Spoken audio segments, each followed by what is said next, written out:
Imagine for a moment that every vibration of your attention is a command to the universe. Every glance, every thought, every second of focus becomes a sculptor's chisel carving the architecture of your reality. If this is true, then the greatest act of control is not physical imprisonment. It is the hijacking of your awareness. Modern civilization has mastered that art. It has transformed distraction into doctrine and hyperavailability into virtue. We are taught that the more accessible we are, the more human we become. But this is the subtlest form of slavery ever invented. The ancient mystics once warned that the mind is a mirror reflecting whatever it looks upon. When the mirror is flooded with meaningless noise, reflection turns into distortion. Today we call that distortion normal life. The endless stream of notifications, the dopamine loops of social validation, the constant obligation to respond, it all serves one purpose: to keep the mirror shaking, to prevent it from ever revealing the still image of truth. Behind the screen of connection lies a massive experiment in energetic extraction. The modern world does not need your labor, it needs your attention. Attention is the new currency of creation, the raw material from which collective reality is woven. The reason this truth is feared is simple. Once you realize the creative power of focused awareness, you can no longer be controlled. You stop feeding the machine that feeds on your participation. Every system of manipulation, from advertising to politics, depends on one unspoken assumption: that your presence belongs to them, that you owe the world instant replies, instant outrage, instant allegiance. But what happens when you withdraw that presence? When you stop performing availability as a moral duty, something extraordinary occurs. Reality itself begins to reorganize around you. People sense it immediately. Conversations that used to pull you into trivial dramas lose their gravitational pull. Those who once relied on your compliance feel an invisible vacuum and reveal their dependency. The moment you step out of the collective trance, you become a mirror in which others glimpse their own captivity. And that is why the system fears your silence more than your rebellion. In the language of depth psychology, this withdrawal is not apathy, it is individuation. Carl Jung observed that the psyche has a limited reservoir of life force he called libido, not merely sexual energy, but the total charge that animates consciousness.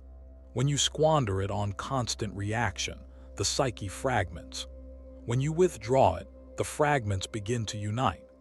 The same energy that once sustained 1,000 meaningless connections now condenses into a single coherent frequency. That coherence is power. It bends probability.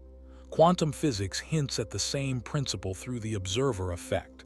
The act of focused observation collapses potential into form. Attention does not merely record reality, it selects it.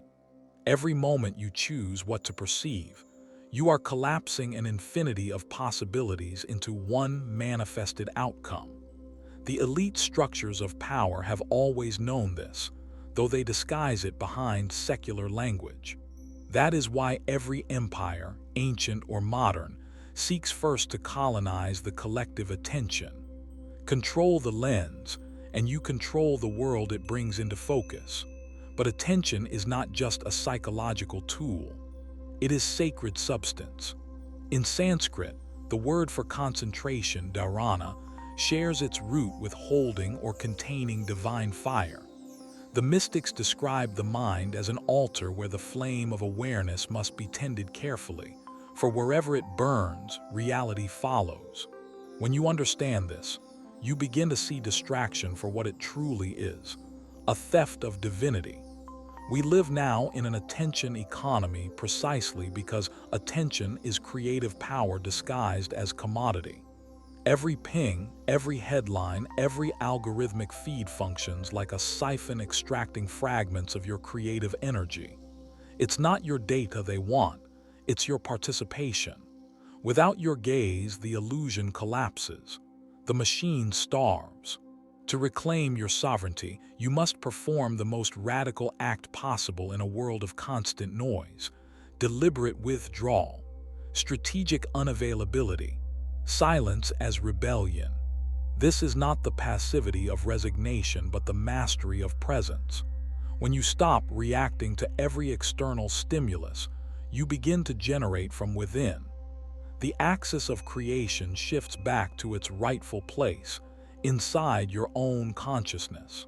There is a forgotten law that every adept throughout history has understood: energy flows where attention goes. But the reverse is also true. Reality flows toward the center of whoever governs attention. When you stop scattering it, events, people, and opportunities reorganize themselves around your frequency. The outer world begins to echo the inner coherence you cultivate. At first, the withdrawal feels like death. The phone quiets, messages fade, the usual distractions lose flavor. The ego panics because its identity was built on response. But underneath that panic, a deeper rhythm begins to emerge, a stillness that hums with creative potential. You start to sense a vast intelligence pulsing behind appearances. The same force that orchestrates galaxies starts speaking through your intuition. In that silence, you realize that unavailability is not rejection, it is refinement. It filters out noise until only the essential remains. And as the unnecessary dissolves, something miraculous happens. What truly belongs to you can finally find you. Life starts synchronizing itself to your authentic vibration. This is the metaphysics of selective presence, the alchemy of attention transforming matter. To illustrate this, imagine your mind as a lens focusing sunlight. When diffused, the light warms but never ignites. When concentrated, it becomes fire. The same sunlight, the same energy, a different degree of focus. Most lives remain lukewarm because the beam of attention is scattered across thousands of trivialities. Gather it, and the same day that once drained you becomes a furnace of manifestation. The ancients encoded this secret in symbols: the halo around saints, the crown of light around enlightened beings. These are not metaphors for moral perfection, but visualizations of focused awareness. Every mystic radiates because their energy no longer leaks outward through compulsive reaction. They have mastered the sacred art of deliberate absence. Absence is not emptiness, it is containment. The hermits of medieval mountains understood this better than any corporate strategist. Their solitude was not escapism, it was magnetism. Kings traveled to remote caves to receive a few words from a man who owned nothing, because his silence carried the weight of worlds. The less he spoke, the more his words meant. The fewer his appearances, the greater his influence. The physics of scarcity applies as much to presence as to gold. This principle explains why your withdrawal unsettles those around you. On a subconscious level, people equate your attention with life force. When you withhold it, their nervous system registers loss. The void you create forces them to confront their own dependency. Some react with anger, others with admiration, but all feel the gravitational shift. What they are truly sensing is the return of your power. From the psychological to the metaphysical, the pattern remains identical. Conservation precedes creation. The universe itself follows this rhythm. Stars collapse inward before releasing light. Seeds retreat into darkness before breaking into bloom. The inhale always precedes the exhale. Likewise, every genuine transformation begins with withdrawal. We have mistaken constant visibility for vitality, but visibility without depth is hollowness. The tree that reaches highest into the sky does so because its roots extend far into unseen soil. In the same way, your unseen moments of silence determine the magnitude of your visible life. The more you anchor inward, the further your influence extends outward. When Jung spoke of integrating the shadow, he was describing this same process in psychological terms. The shadow is not evil, it is unacknowledged energy. When you stop performing availability, the shadow emerges because it finally has room to speak. It shows you where your power was suppressed under the mask of helpfulness, where authenticity was traded for approval. Facing it is uncomfortable, but beyond that discomfort lies unshakable presence. Every civilization reaches a moment when noise overtakes meaning, when the collective loses its capacity for stillness. We are living through that moment now. The result is not only anxiety but metaphysical blindness. The more attention is fragmented, the less reality can cohere. Chaos in consciousness produces chaos in the world. Wars, corruption, ecological destruction, they are externalized symptoms of a humanity that can no longer focus. The remedy is not another ideology, it is inner discipline, the practice of selective attention. When enough individuals withdraw from the trance of compulsive reaction, the collective field recalibrates. A new order of reality begins to form, built not on manipulation but on coherence. The world you perceive is the mirror of your sustained attention. Change the quality of that attention, and the mirror changes its reflection. Once you taste this freedom, every dimension of life transforms. Relationships simplify. People who were drawn to your availability drift away. Those aligned with your authenticity draw near. Opportunities synchronize with your internal rhythm. You begin to live by resonance rather than obligation. And this shift, though invisible, is nothing short of alchemical. It transmutes chaos into order. The metaphysical mechanics are precise. Attention is a vector of consciousness. Energy follows its direction, and matter conforms to the resulting pattern. When your attention is scattered, you broadcast incoherent signals into the quantum field, producing mixed results. When your attention is unified by intention, the field crystallizes around that coherence. The ancients called this faith, not belief in something external, but unwavering focus of inner vision. To believe is to be live, to let your awareness saturate one possibility until it becomes inevitable. This is the deepest secret of reality creation, and it terrifies every structure built on dependency. Because the moment you realize that attention generates form, every authority that claims power over you dissolves. Governments, ideologies, even spiritual intermediaries rely on your belief in their necessity. Withdraw that belief, withdraw your focused awareness, and they vanish like mist at dawn. This is why the system invests billions to keep you entertained, outraged, distracted. It is not malice, it is mechanism. A distracted population cannot manifest alternatives. The architecture of control is built entirely on the unconscious cooperation of the controlled. But the moment awareness turns inward, the spell breaks. You remember that the world you inhabit is not merely happening to you, it is happening through you. The implications are cosmic. If observation collapses probability, then every human mind is a microcosmic observer participating in the creation of the universe. Your personal discipline of attention contributes to the collective frequency that shapes history. Every act of focused intention is a thread in the grand tapestry of becoming.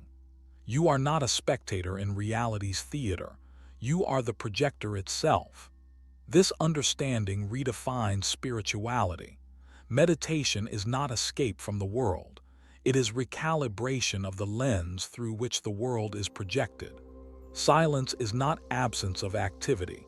It is the field in which activity regains meaning. When you master silence, you stop being a character and become the author. Life ceases to be reaction and becomes deliberate composition. To live like this requires courage. the courage to disappoint expectations, to face the anxiety that arises when you break habitual availability, to stand in the quiet while others panic in noise.